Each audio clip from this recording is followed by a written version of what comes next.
This being my last Sunday for a year, I wish to leave no doubt in your mind of what I tried to tell you in the last 19 lectures. So I am going to ask a question which you can silently answer yourself. Have you lived this life of yours in such a way that you desire to live it again? Well, if you haven't, you'd better listen very carefully to what I will say this morning. If you have not already started, for may I tell you, the next life is this life. When the eye is opened, you will see it. That man, unless he awakes and changes the tracks of this life, he walks them forever. So if you have not lived this life in such a way that you really desire to live it again, you start now to interfere with these tracks and laying new tracks. Let me give you just one simple little vision. These are all true visions of the speaker. Lying on my bed, suddenly the eye opened, the inner eye opened, and I saw a man, casually dressed in working clothes, walking the sidewalks of a major city. As he came to a hole that was open to receive coal, in fact, the coal had just been delivered, he dropped something from his hand, and bending down instead of picking up the thing, dropped.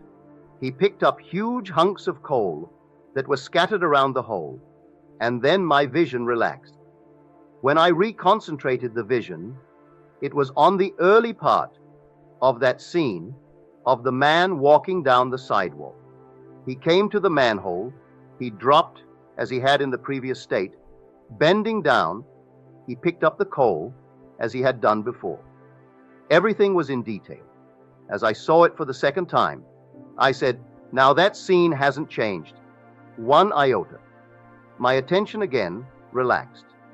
When I reconcentrated it, it was on the early part of the scene. Now I could prophesy for that man. I knew exactly what he would do every moment of time, right up to that manhole, that he would drop his package and not pick it up, but pick up the coal. I knew he would look into that manhole and then change his mind, either because someone below saw him pick it up and he didn't want the consequences of his action, or else he had a change of heart. But I knew in detail what that man would do. We are walking tracks, and the tracks are forever.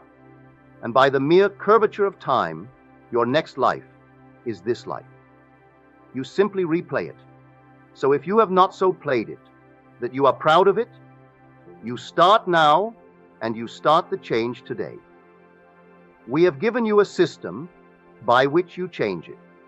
For those who haven't heard why I say you walk tracks, you are standing forever in the presence of an infinite and eternal energy. And from this energy, all things proceed. But they proceed according to pattern. Energy is moving in a certain pattern, and you determine the pattern that it takes, for you actually lay down these tracks within you. That energy flows over by the use of your inner conversations. This energy, I call it now mine, follows the tracks laid down in a man's own inner talking. So, if your inner conversations are not what they should be, I ask you today to start carrying on conversations within yourself from premises of fulfilled ideals, the man you want to be, the woman you want to be. If you have failed so far to embody it, now you begin to assume that you are that man, that you are that woman, and inwardly carry on conversations with your friends, those that respect you, or those you want to respect you, and carry on these conversations from the premises that they see in you, the man and the woman, that you want the world to see, just as though you were. And these words, inner words, which are really the breeding ground of future action, will lay down new tracks, and then the energy which is always flowing will flow over these tracks, and the conditions and the circumstances of life will change. If you do not lay new tracks, I will prophesy for you. You will find yourself repeating it but you will not know. You've done it before. If I could only take you now into the inner vision with me and show you this room rising, everything rising in detail, like a three-dimensional curtain, ascending. But everything is moving up, and yet it remains. It is so altogether automatic that it ascends every moment of time. The whole world is ascending. And as it ascends, the world remains the same. It's almost as though not a thing has happened, and so you can't see it. But if the inner eye opens, you see it ascend. And as it leaves off, that which begins is the duplicate, the perfect duplicate of the thing that rose, and it rises in a three-dimensional manner. So that when a man goes over these tracks, he is totally unaware that he has walked them forever. So I bring you a message to make you conscious. Man must awake from the dream, where he is simply an automaton. He moves like a machine, then he begins to awake, and when he awakes, then he is not that man at all that he seemingly in the past played for eternity. He awakes into a new being, a new man. Now the new man is a man of new conversations. As told you in Ephesians, put off the former conversations. They belong to the old man that is corrupt, and put on the new man by a transformation of mind. And the new man is identified with completely new words. He speaks only the kind things. He is incapable of any unlovely thought in the world. He is incapable of even listening to the unlovely, for inwardly he speaks only the kind, only the loving things of the world. Then he finds himself awakening a man within that was asleep. He awakens the second man, which is called Christ Jesus in the Bible, which I tell you now is your own wonderful, loving imagination.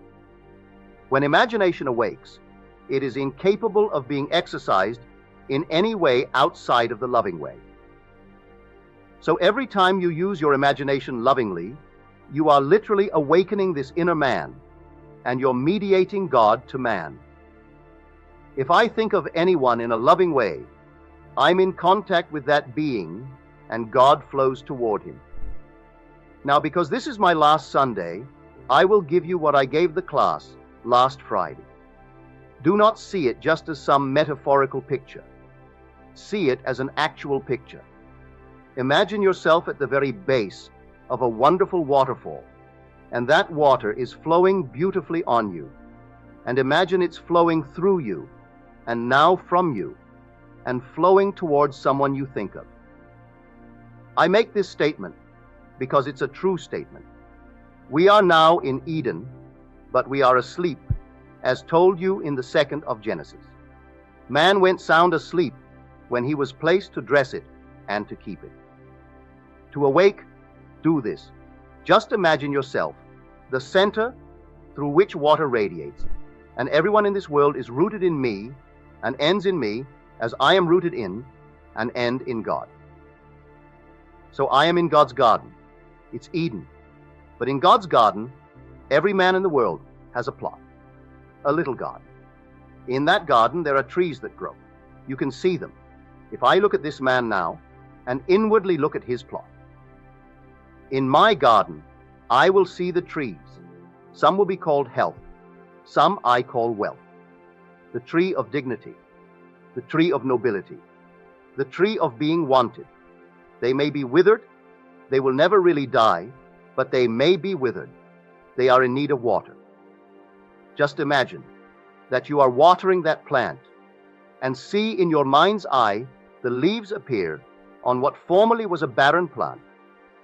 See the fruit appear, and wherever he is in the world, as you water his garden, which really is your own garden, as you water it, he will embody the very qualities that the tree is now beginning to bear and radiate. You name the tree, whatever you name it, that it is. And you name this one if you know he is unwanted. He wants to be wanted. You name it and let the water flow towards it. Imagine it's growing healthily in that garden, and see it put out its leaves, and see it put out its fruit. Wherever he is in the world, he will begin to be wanted by people in his world. If he is unemployed, it's a tree of employment, and see it radiate its leaves and radiate its fruit. He will be wanted, and he will be gainfully employed. I tell you, this is not just an idle statement. Everyone here can do it, and everyone should do it. And whenever you water the tree in anyone's garden, at the same time, you are watering your own garden in the eternal one of God. For I am the vine, and ye are the branches. Every man can say the same thing. So as you rise here, there are 2,600 of you. You individually are the central vine of God's garden, and everyone in your world is a branch in that vine. So when I, as a central vine, water a branch in my garden, at that same moment, I am being watered, and my garden is being watered in your wonderful garden. I don't have to water my own. Just by taking care of the many gardens in God's Eden, I take care of my own garden that is in the vine of everyone in the world.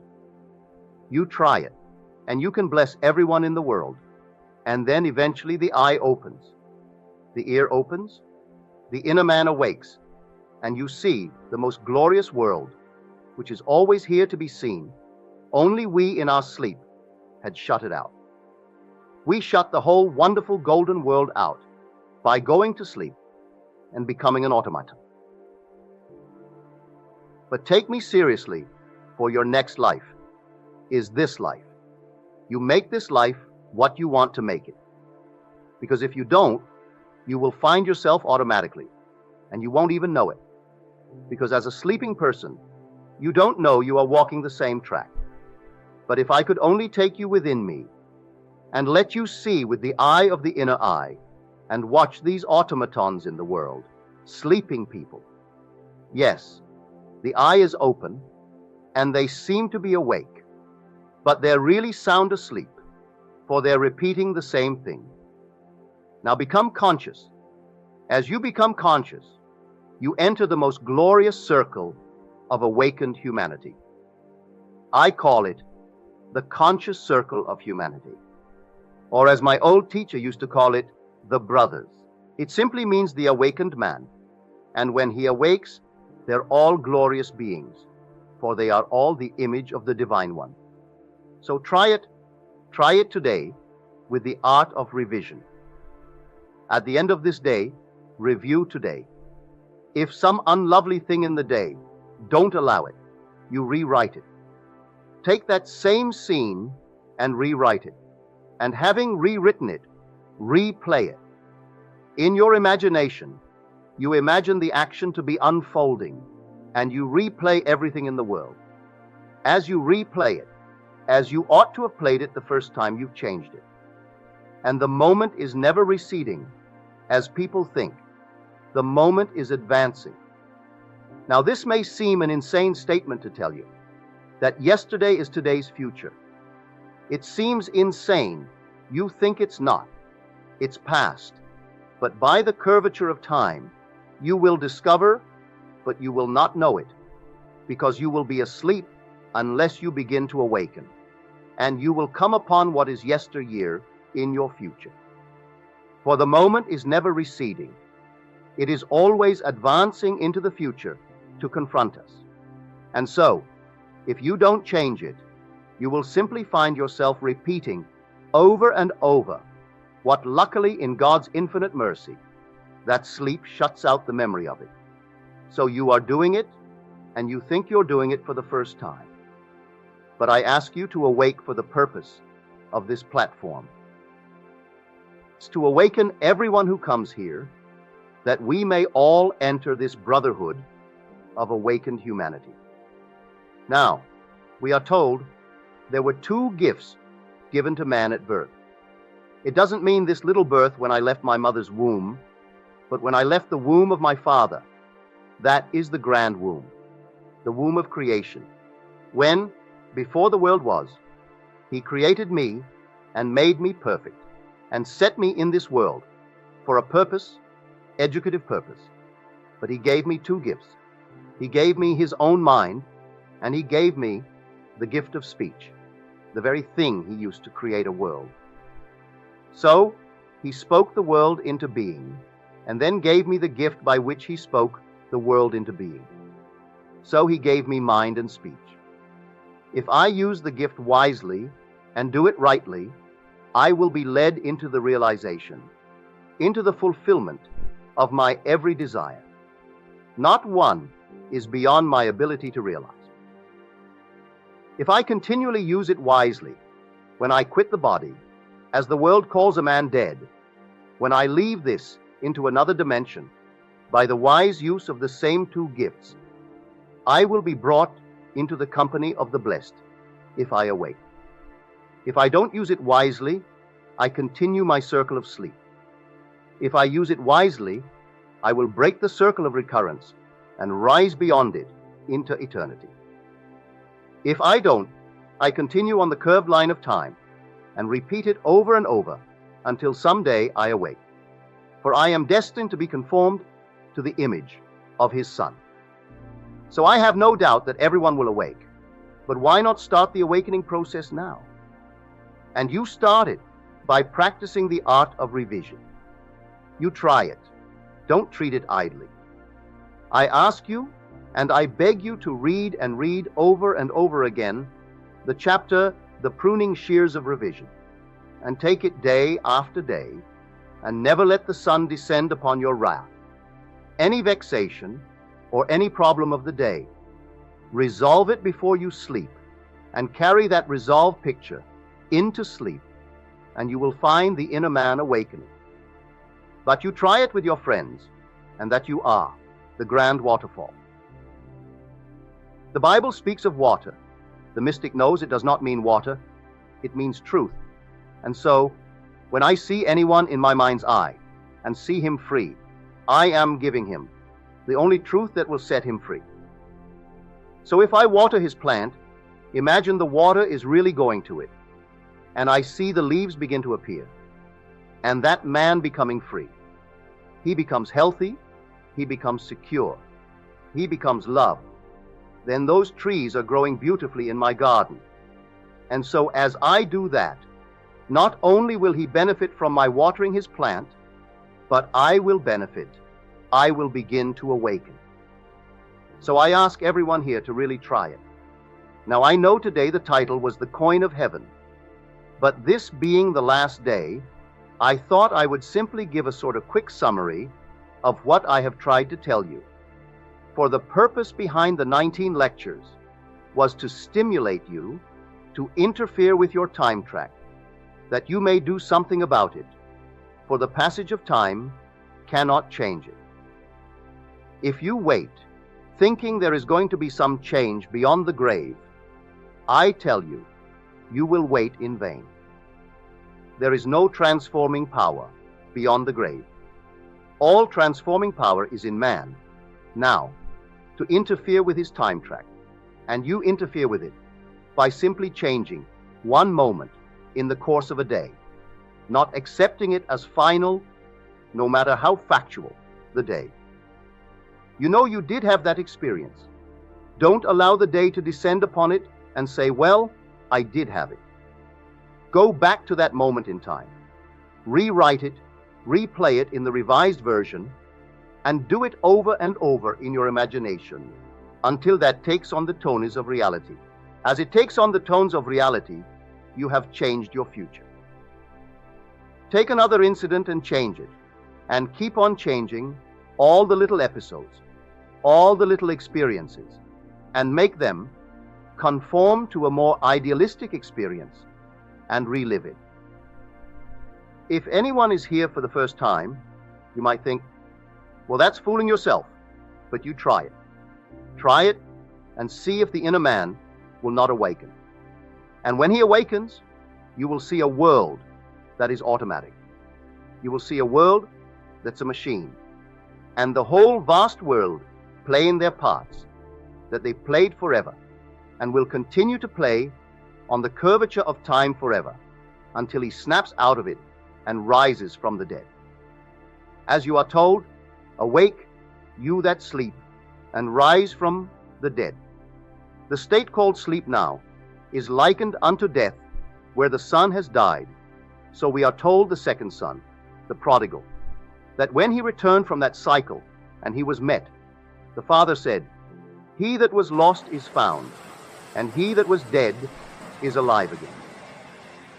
So this state of lostness is likened unto death, and the only purpose now is to rise, not to amass a fortune, although you are entitled to it, not to become famous, although you are entitled to it, but simply to awake from the state of sleep. And I know of no other way to awaken a man unless I can show him how mechanical he is. And if you will take and practice seriously the art of revision, the eye will open, and you will have the experiences the speaker spoke of. You too, lying on your bed, will find the eye peering into a city that may be 2,000 miles away, and there you will see more clearly than I see you now. And you will watch the tracks of a man, and then disinterest. And all of a sudden, you decide to once more to be interested. And you don't have a memory image of the man. You see the whole thing all over again. You see the man walk the same sidewalk. He does everything he did a moment before. Then take it back again. That track is laid forever, and he will walk it forever until he awakes. So I ask everyone here to take me seriously. If this seems a bit too mystical for you, I don't apologize. It's the only thing I can give you. For as I begin to awake, I've got to give you the food on which then me Father feeds me. He feeds me on new ideas. He changes my values. He changes all my meanings in the world. I don't have the same meaning I had last year. I don't have the same values I had last year.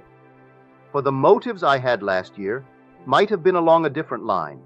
But then, all of a sudden, things change. And you can't place value where formerly you placed it. You can't place it on wealth. You can't place it on names. You can't place it on recognition. All your values change, and then you begin to inwardly see a new, wonderful world. So I tell you, this garden of which I speak is a true garden. This you call the world. Don't believe for one moment you are in exile. This wonderful, visible, objective world of ours is not a place of exile. It's the living garment of my Father. It really is his living garment, but it needs interpreters. Individual men come as they begin to awaken, and they will interpret for you this strange, discordant harmony. For to you, if I tell you, everything in your world is related by affinity to your own mental activity, you can't see it, and so you can't quite see this discord as related to you. If you didn't think that way, that you know of, you weren't conscious of it. If you were conscious of the activity within you, you would see everything related to yourself, your own being. What you do not now see, you will still know it is still related. So interpreters come because the interpreter, as he begins to awaken, he knows this wonderful world has a voice for him that speaks of things behind the veil of your own mind. For behind your face right now, there's an activity of your own imagination. And that activity, could you see it? You would see it projected as the conditions and circumstances of your life. Not one thing is out of order. Change the activity, and you change the world in which you live. And you change that activity by the changing of your inner speech. For speech mirrors your mind, and your mind mirrors God. If you don't change the speech, you haven't changed the activity. And if you don't change the activity, you can't change the conditions of life. For they only come bearing witness of this inner action of your mind. So you want to change? I hope you do. But if you can now reflect upon your life, be it 10 years or be it 60 years, and you can't say within yourself, I would want to live this again if I had the freedom of choice, then you better start right now changing it. Because I make you a prophecy. I make you a promise. Your next life is this life. So if you cannot now in reflection say, I desire to live it again, then start today to lay down new tracks. Because if you don't, you're going to live it again. And living it again, you won't even know you are living it again. It is so altogether automatic. It's so effortless as you walk the tracks, for you stand in the presence of energy, and you can't stop walking. You've laid them, and you will walk them, and the curvature of time will bring you back and back and back, forever and forever, until you break it and you begin to awaken. And when you awaken, you enter a circle of awakened humanity. And I'll tell you, you know them more intimately than anyone you now know in the state of sleep. There is not a person on earth that you know as intimately as those who have awakened when you awake. When you go into their presence and you mingle with them, you become one. You do not lose your identity. In fact, you tend ever toward greater and greater individualization. You never become absorbed and lose your identity. But as you awaken to the being that you always were, but you had forgotten it and went sound asleep. There is a beauty in the inner man that the outer has never touched, never scarred. And so as you awaken, and they will be there to meet you, because they are awaiting eagerly for the breaking of the circle of recurrence. So you try it. We have told you many things this year, many things that seem too mystical. But I warned you when I took it 4 Sundays ago, this year I would give you the end of a golden string, and I called upon you to roll it into a ball. And if you did, it would lead you in at heaven's gate, built in Jerusalem's wall. Well, I felt I have given you that string, but I cannot roll it into a ball for you. I promise you, I will water your garden, but it won't awaken you. It will awaken you only to lovelier things in a way, but it will not really break the circle for you. So I offer you now this day again, the end of the golden string. But I call upon you to wind it and roll it into a ball by the daily application of the principle of revision. By daily watching your inner actions and see if they correspond to the actions you desire to perform in the outer world. Watch your conversations carefully. Are they from premises of fulfilled ideas? If they're not, go back and make them actually correspond to the ideal you want to embody in this world. Start. That is winding it into a ball, and it will lead you in at heaven's gate, built in Jerusalem's wall. I have no doubt in my mind, for I know from experience, that's how I opened up that wall. I opened it up by application. So I warned you every time I have taken the platform that the knowledge you have now is of no avail unless it's applied. A little knowledge, if carried out in action, is more profitable than much knowledge which you neglect to carry out in action.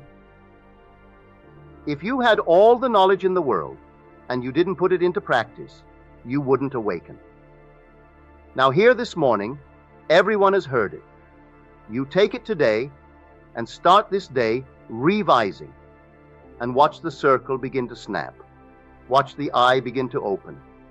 And I tell you, there isn't a gift on earth, there isn't a possession in the world that you would want more than the opening of the eye when the eye opens. That's why I say, your values change. The meaning of life changes. For you wouldn't sell the eye that opens for all the wealth of the world. You wouldn't exchange it for any recognition in the world. now conferred upon the so-called great. You see the so-called great, all equally sound asleep, playing their parts, walking curved lines, and then you snap it and move into a wonderful world of awakened humanity. And there you see these glorified beings, but really glorified beings, who preceded you into the conscious circle of humanity. And now my time is up. Once in an idle interval at sea, I meditated on the perfect state, and wondered what I would be, were I of too pure eyes to behold iniquity, if to me all things were pure, and were I without condemnation. As I became lost in this fiery brooding, I found myself lifted above the dark environment of the senses. So intense was the feeling. I felt myself a being of fire, dwelling in a body of air.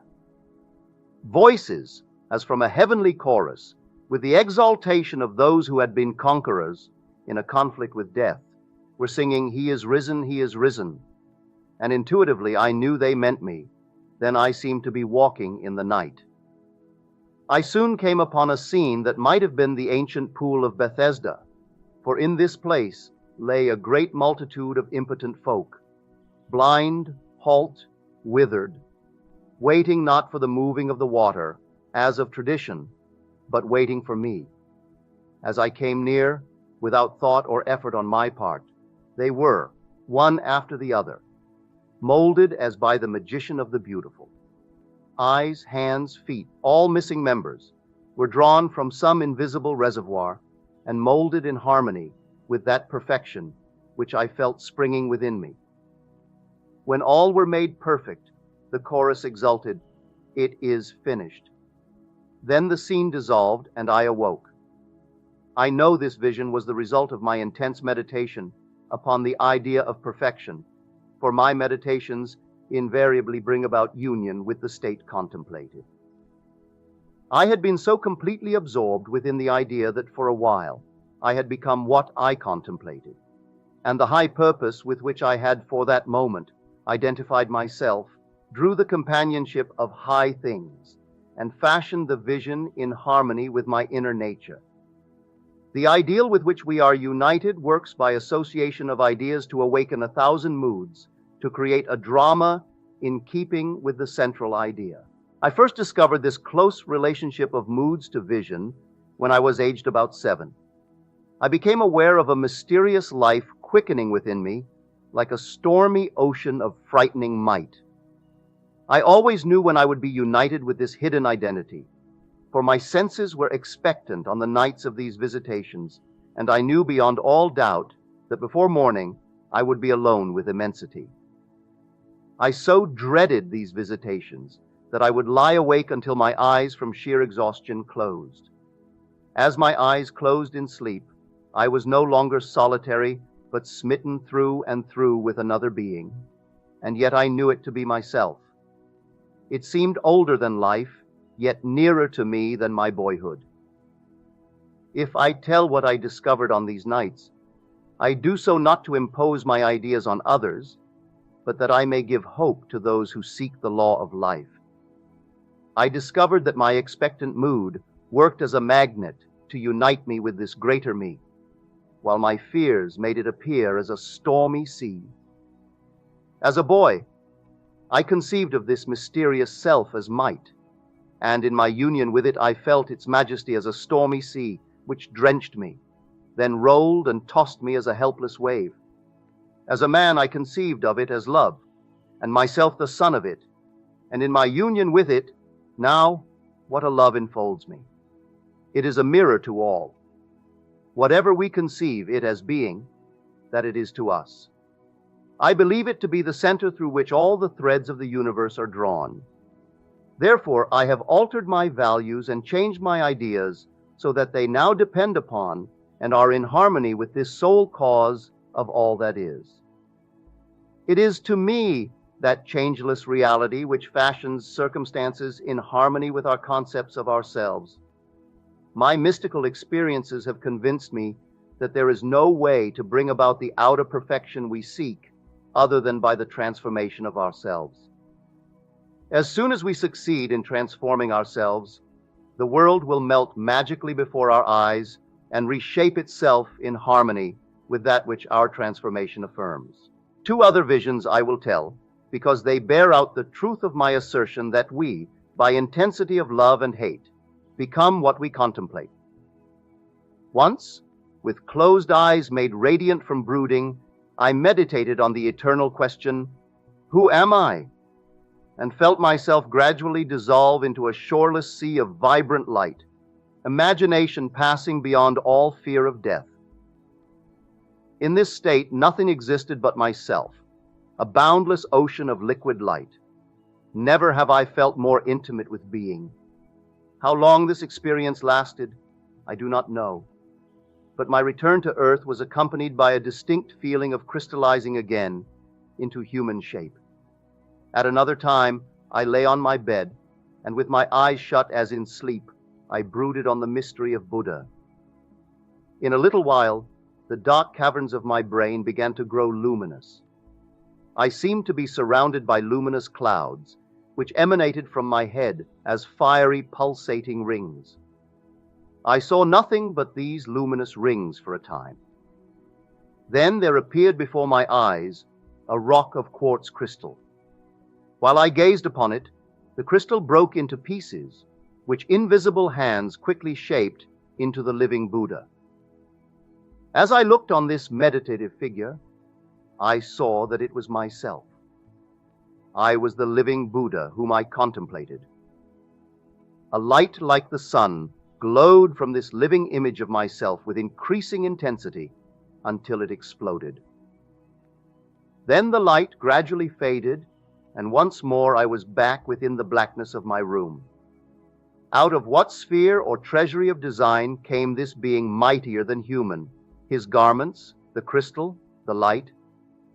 If I saw, heard, and moved in a world of real beings, when I seemed to myself to be walking in the night, when the lame, the halt, the blind were transformed in harmony with my inner nature, then I am justified in assuming that I have a more subtile body than the physical, a body that can be detached from the physical and used in other spheres. For to see, to hear, to move are functions of an organism, however ethereal. If I brood over the alternative that my psychic experiences were self-begotten fantasy, no less am I moved to wonder at this mightier self, who flashes on my mind a drama as real as those I experience when I am fully awake. On these fiery meditations, I have entered again and again, and I know beyond all doubt that both assumptions are true. Housed within this form of earth is a body attuned to a world of light, and I have, by intense meditation, lifted it as with a magnet through the skull of this dark house of flesh. The first time I awoke the fires within me, I thought my head would explode. There was intense vibration at the base of my skull, then sudden oblivion of all. Then I found myself clothed in a garment of light and attached by a silvery elastic cord to the slumbering body on the bed. So exalted were my feelings, I felt related to the stars. In this garment I roamed spheres more familiar than earth, but found that, as on earth, conditions were molded in harmony with my nature. Self-begotten fantasy, I hear you say. No more so than the things of earth. I am an immortal being conceiving myself as man, and forming worlds in the likeness and image of my concept of self. What we imagine, that we are. By our imagination, we have created this dream of life, and by our imagination, we will re-enter that eternal world of light, becoming that which we were before we imagined the world. In the divine economy, nothing is lost. We cannot lose anything save by descent from the sphere where the thing has its natural life. There is no transforming power in death, and whether we are here or there, we fashion the world that surrounds us by the intensity of our imagination and feeling, and we illuminate or darken our lives by the concepts we hold of ourselves. Nothing is more important to us than our conception of ourselves, and especially is this true of our concept of the deep, hidden one within us. Those that help or hinder us, whether they know it or not, are the servants of that law which shapes outward circumstances in harmony with our inner nature. It is our conception of ourselves which frees or constrains us, though it may use material agencies to achieve its purpose. Because life molds the outer world to reflect the inner arrangement of our minds, there is no way of bringing about the outer perfection we seek other than by the transformation of ourselves. No help cometh from without. The hills to which we lift our eyes are those of an inner range. It is thus to our own consciousness that we must turn as to the only reality, the only foundation on which all phenomena can be explained. We can rely absolutely on the justice of this law to give us only that which is of the nature of ourselves, to attempt to change the world before we change. Our concept of ourselves is to struggle against the nature of things. There can be no outer change until there is first an inner change. As within, so without. I am not advocating philosophical indifference when I suggest that we should imagine ourselves as already that which we want to be, living in a mental atmosphere of greatness, rather than using physical means and arguments to bring about the desired change. Everything we do, unaccompanied by a change of consciousness, is but futile readjustment of surfaces. However we toil or struggle, we can receive no more than our subconscious assumptions affirm. To protest against anything which happens to us is to protest against the law of our being and our rulership over our own destiny.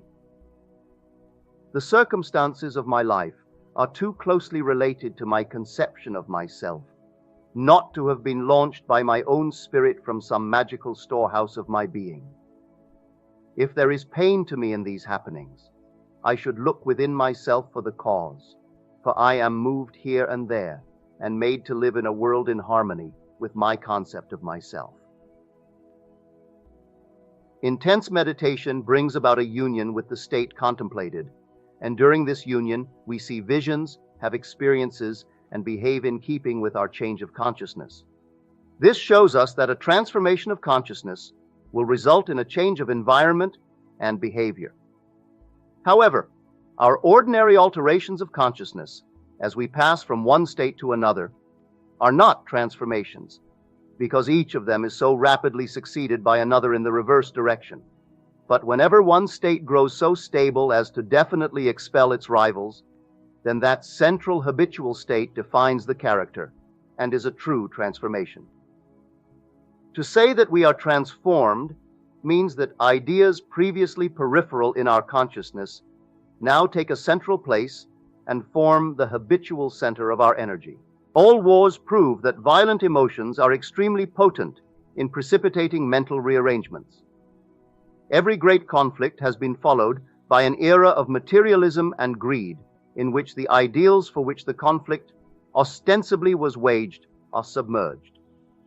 This is inevitable because war evokes hate, which impels a descent in consciousness from the plane of the ideal to the level where the conflict is waged. If we would become as emotionally aroused over our ideals as we become over our dislikes, we would ascend to the plane of our ideals as easily as we now descend to the level of our hates. Love and hate have a magical transforming power, and we grow through their exercise into the likeness of what we contemplate. By intensity of hatred, we create in ourselves the character we imagine in our enemies. Qualities die for want of attention, so the unlovely states might best be rubbed out by imagining beauty for ashes and joy for mourning. Isaiah 61:33, rather than by direct attacks on the state from which we would be free. Whatsoever things are lovely and of good report, think on these things. Philippians 4:8, for we become that with which we are en rapport. There is nothing to change but our concept of self. Humanity is a single being in spite of its many forms and faces, and there is in it only such seeming separation as we find in our own being when we are dreaming. The pictures and circumstances we see in dreams are creations of our own imagination and have no existence save in ourselves. The same is true of the pictures and circumstances we see in this dream of life. They reveal our concepts of ourselves. As soon as we succeed in transforming self, our world will dissolve and reshape itself in harmony with that which our change affirms. The universe which we study with such care is a dream, and we, the dreamers of the dream, eternal dreamers dreaming non-eternal dreams. One day, like Nebuchadnezzar, we shall awaken from the dream, from the nightmare in which we fought with demons, to find that we really never left our eternal home, that we were never born and have never dared save in our dream.